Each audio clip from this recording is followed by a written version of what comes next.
What's up, team? You guys see this chair? Making pain-free work? It's like the people in Wall-E. Eventually, as a society, people are going to be stuck in chairs and wheelchairs. They're going to be fat. They're going to be immobile. Yeah, it's not good. Anyway, I said on this Facebook post that this would be a great way to accelerate aging and physical degradation, which is true. Sitting for 8 hours a day or more is a great way to ruin your body very quick. It's like putting your foot on the gas pedal to the end of your life and pedal to the metal. Just like smoking. There are certain things that the body requires, movement, good nutrition, sleep, etc., low stress, that are going to keep you alive longer. Sitting like that in a reclined position to work, to make work as comfortable as possible, is a double-edged sword. As an artist, I understand this because I've stood in place for 8 hours painting, and I've had my feet swell up, inflammation. I sat at the computer for hours on end. You start to hunch over. Your wrist starts to hurt. Arthritis can set in. And on the other extreme, as a personal trainer, I've also encountered physical pain, torn muscles, sprained ankles, damaged ligaments, okay? Muscle pulls. I've crushed bursa sacs. I collapsed a valve in my artery in my leg, and I'll have a major varicose vein that I have to maintain, okay? Caffeine, high blood pressure, all these things, they compound. Something I'm so sick of in this profession, fitness training, and trying to help people, and I don't know if this is a symptom of the internet or just another sign of the degradation of society, but the way people talk to each other online is ridiculous. And it's so frustrating as a personal trainer. And I know other trainers that have expressed this to me. Some of us, the good ones, feel the same, that we're fighting a tide we're fighting against the tide, okay? We'll just say it that way. People are getting fatter, weaker, they're eating worse, people are getting sicker. It's hard. And people actively choose to sit all day. They eat junk all day. They'd rather smoke weed and drink beer and eat shit and sit in their chair and die than move, okay? Moving is a privilege. I train 80 and 90-year-olds that are trying to get movement back. And then on the opposite end of that spectrum, I've trained people that can barely move at all because of their weight or injuries. Or some people, they absolutely lose all function of movement because they can't control their brain or nervous system any longer, okay? They're not disabled, but they're not physically disabled in the way you would think. They're not a paraplegic, but maybe they are a dementia sufferer. Maybe they have Alzheimer's. Their nervous system isn't firing, their muscles do not correctly work, and this is a problem. And then you have the younger crowd who thinks they're immortal until they're 30 and they have a reckoning. They choose not to move. Young people especially, they choose not to move. They want to sit on a tablet and a computer and play games and eat food and then get fat, and their body just degrades. When I posted that article earlier in the week about how young people under the age of 15 are starting to get lap bands and gastric bypass, my mind blew up, because being obese is half a choice, okay? The food we eat directly influences our body, our behavior, and the food. Okay, if you go on the CDC, if you look it up, type 2 diabetes, which is the number one growing fastest type of diabetes, is mainly preventable by lifestyle choice and food, okay? Look it up. I've said this before, and I've pissed people off, dietitians especially. You can't say that. Yes, I can. And I would think that a dietitian or society at large would be for that crusade to stop people from making these mistakes. That's why I make videos saying, like, stop drinking Coca-Cola, stop eating chips, stop eating out. These things are killing you faster than you can ever imagine. And companies don't care. They want you sick, fat, drugged up, full of toxins, and dead. Okay? I'm trying to help. And that's the frustrating part, is we're fighting a tide of stupidity and ignorance. And it spreads at the speed of light because of TikTok and Facebook and Instagram. Kim Kardashian videos get 9 times the views that my videos will get. I can make a video and I can put my heart into it. 5 people might watch it. Maybe. You know? It's taken me 10 months to get 100 subscribers. Meanwhile, some six-pack roided up jerk on YouTube, he's got 4 million subscribers and he's selling you toxic supplements to get you to not ever look like he does because you don't take steroids. See what I'm saying? It's hijacked. The whole shebang. So that takes me back to what I said on this Facebook post, which, granted, yes, I thought about it, but I didn't think I would be attacked for it, okay? I said, this is a great way to accelerate aging and physical degradation, which is true. Somebody decided that they did not like that comment, and her name is Abby Goodyear. I'm assuming it's a woman. Sorry if I misgendered you, but your name is Abby, and that sounds like a girl's name. She said, that's a great example of a super ableist comment. Well, 15% of the population is disabled, so the other, 85%, they're able-bodied, and most of them choose not to move, okay? Most of them choose not to exercise. Most of them choose not to go for walks. Most of them choose to feed their body toxins. So as a trainer, my perspective is that the majority of the people that can move choose not to move. And then when you get to a certain age, like 80 to 90, you're desperate to move. Because moving is a privilege, guys, okay? Getting up and being able to go for a walk without a cane or a walker, that is a privilege. And you throw that privilege into the mud by choosing not to move, okay? You insult people who cannot walk by not going for a walk. And I understand where this person's coming from, but I didn't mean it in such a way that I'm a super ableist. Come on. Naturally, I got slightly offended. I can't help it. That's who I am. But I had to respond. My response, I thought, was decent as a human being. I told her, I'm sorry that my facts offended you, but only 15% of the world's population is disabled. Those folks are already compromised in a physical state of being. It's unfortunate, but that's how the body works. Maintaining mobility and preventing disability for able-bodied people is the key to long living. As an artist and a personal trainer who works with people who have disabilities, I understand both aspects of what I am speaking of.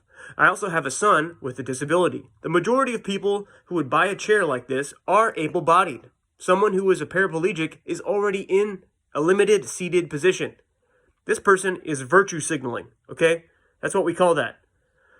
And I thought it was obnoxious. Just shy of obnoxious, okay? Though I understand wholeheartedly where they come from and what they meant, they didn't consider my point of view at all without jumping to the conclusion that I'm a jerk, I'm an ableist, okay? Had they clicked on my profile, they would have seen my profession. They could have seen some of my videos. They could have seen what I talk about. But this is not the first time that I've had somebody get offended by what I say, and they don't watch my channel, they don't watch my videos, they don't read my posts, they don't go to my blog, nothing. And that's a problem with the internet, is people just jump on you straight to the conclusions, and they're critical.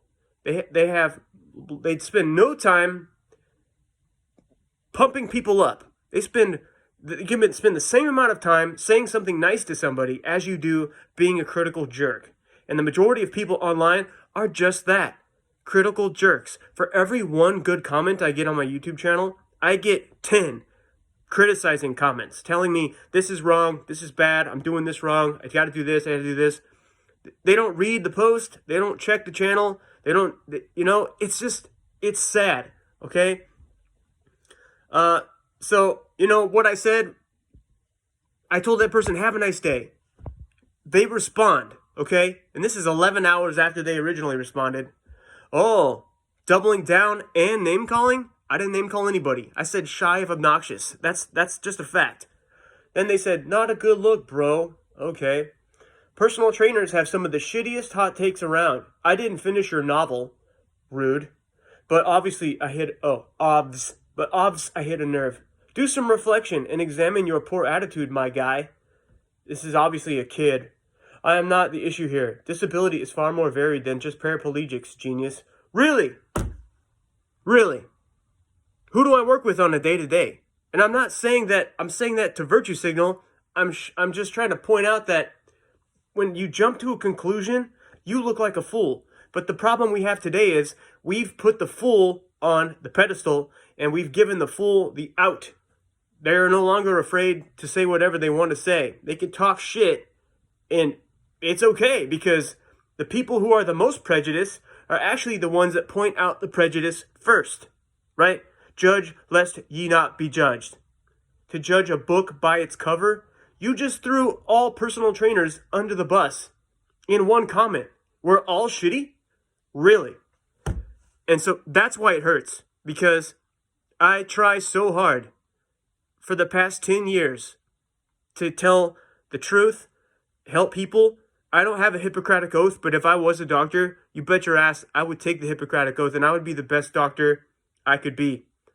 But I don't have time to go to school for 10 years to get a degree to become an MD so I could tell people, drink water, stop eating shit, work out, sleep good. Okay?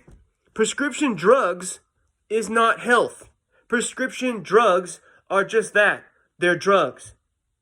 Health is fitness, food, sleep, family, spirituality, getting outside, grounding, getting sunlight, drinking water, not taking a pill because you have a headache, not skip walking, I'm going to take a blood pressure pill and I'm going to keep eating crap. Stop eating crap and you won't have, and go for a walk, you won't have to take a blood pressure pill. That's the problem. But see, a doctor can't charge you money for telling you to drink hot water every day and fast for 20 hours a week to get rid of your inflammation and help clear arterial sclerosis. They couldn't make money off that. See where I'm coming from? Anyway, I had to tell this person.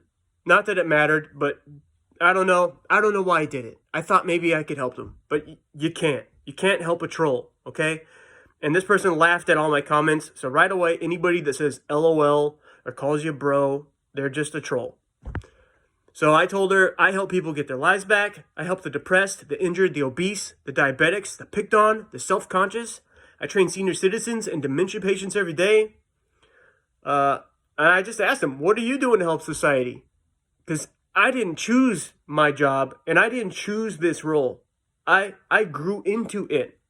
I went into fitness to get fit and get a six-pack because that's what I thought I was wanted. And in return, I ended up helping more people than I ever could have imagined live better lives. And when they say being a personal trainer is a rewarding career, it is. It is. I'm helping people get their lives back, have a better life, have a longer life. Okay? That's what PT is. That's what personal trainers really do. Exercise is just a thing we teach, okay? So that's where I got insulted, because this isn't the first time somebody has hit this nerve with me before, and I'm just tired of it. Personal trainers, we're gonna need more of them actually, because the tide is so great against us. It's out of control. It's so hard to stop and make an impact. And nobody listens to you. Like, what are you going to do? What are you supposed to do? Because the majority of people don't listen to you. If you don't have your boobs out and a six-pack, nobody cares for the most part. My 20-minute scientific videos telling people exactly how to lose weight, nobody watches those. People want to see you do crunches and pump your biceps up. That's all they care about. It's sad. I told this girl my son's on the autistic spectrum. I told her I wanted to develop a fitness program for handicapped kids. They didn't care. She said to herself, you didn't read my response. So, it's not my fault I have a huge vocabulary and I type 100 words a minute. That's your fault. You chose not to read it. And then she cussed. She said, shittiest hot takes around. Thank you. If you have to swear and laugh at somebody, you have nothing. This is a snide person. and saying I'm just like every other trainer and we're all shit, that's prejudice, okay? So you pointed out how prejudiced I was. You're the prejudiced one. Anyway, I retorted that they're a snide person, and I asked, who do you think you are? Because more people need to stand up to people like this, because this behavior is out of control, it's not warranted, and it's rude, okay? You get popped in the mouth for saying stuff like that. And I would never pop you in the mouth. But saying that kind of stuff and insulting a person, no. This is a symptom of the degradation of our society. Pointing out the insufficiency in someone else so you can feel good about it, that's virtue signaling. Okay? And insulting my human and all my flaws, like, who are you? Like, I'm so tired of seeing white guys are bad, straight guys are bad, white Christian males are bad, whiteness is a problem. Like, this is just, people just talk shit about who I am as a person. It's not my fault I was born in America, raised a Christian, I'm straight, which is, I thought was normal, okay? Like, cis isn't normal. You're the abnormal one, okay? Okay? Like, be gone. Way to typecast and judge people, and then to judge all personal training in one fell swoop? That's prejudice.